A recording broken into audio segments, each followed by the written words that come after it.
Welcome back to the second segment of our Steele Report with the three Republican candidates vying for the nomination in Iowa's 1st Congressional District. You guys are really too nice to each other, you know. One of you is going to have to win this nomination, and I would like to know what sets you apart. Mr. Blum, what sets you apart from these two gentlemen, and then we'll go around the table. But one of you is going to have to get tough and win this nomination because you can't even think about the Democrats right now until you wrap up the nomination on June 3rd. So, Mr. Blum, what makes you the man that the voters should select? There's a couple main things I can think of, Ron. That's a great question. Get often asked that.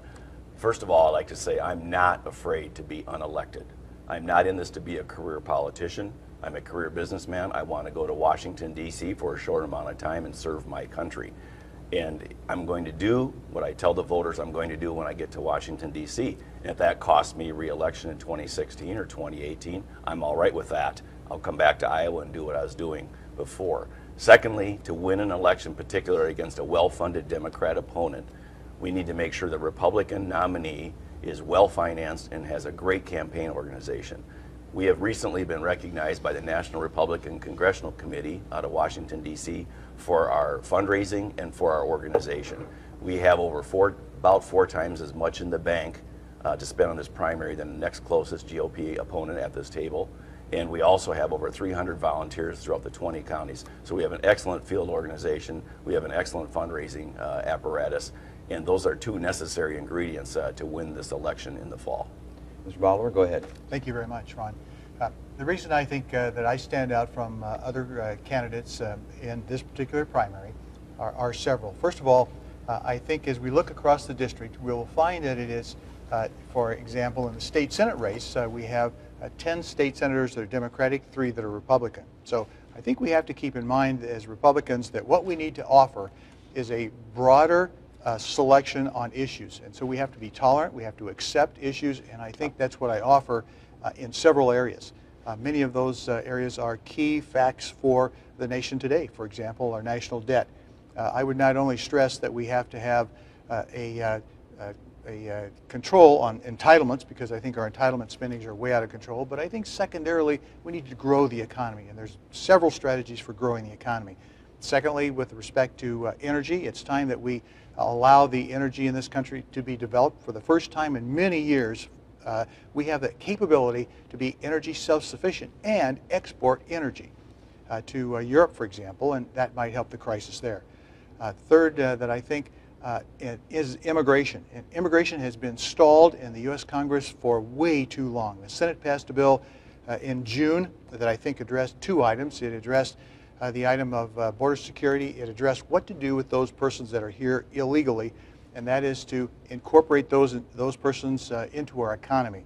And those are factors that I don't see broadly spoken about in the primary so far. And those broad issues, I think, will attract Republicans, because we have to have Republicans, but we also have to attract independents in this race back to our party. All right, Steve Rachi. Well, I've said it many times out on the campaign trail that there is a direct definition between the 3 of us here. Now, all 3 of us are honorable people. There's no doubt in my mind.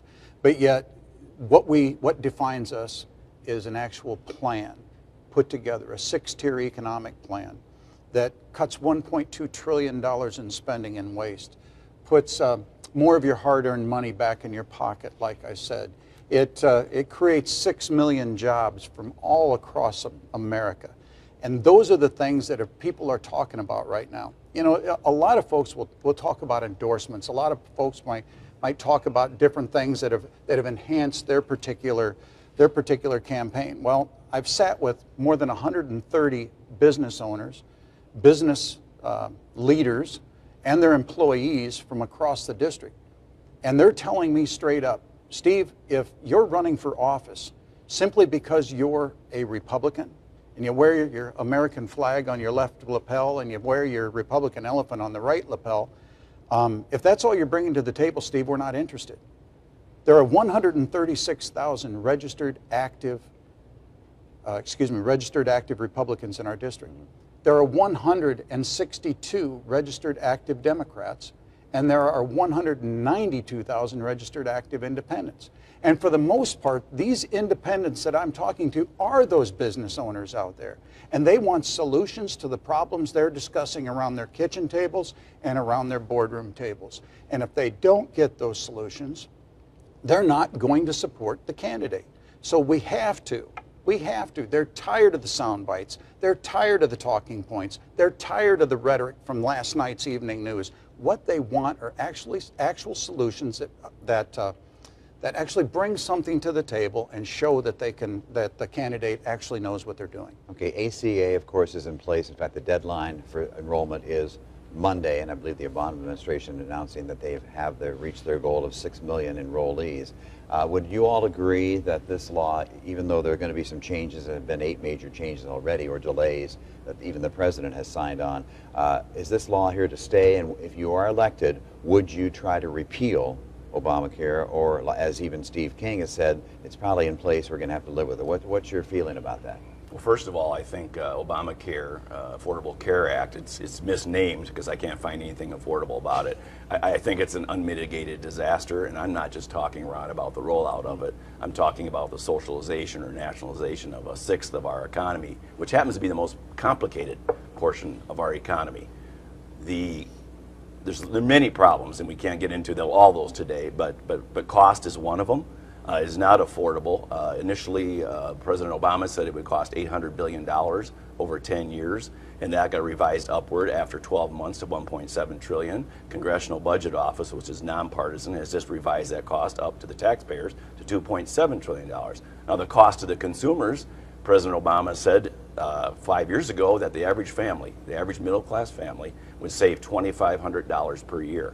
Now we find out in the first year of implementation it's going to cost the average family $2,500 a year. The president famously said, if you like your physician, you can keep your physician, period.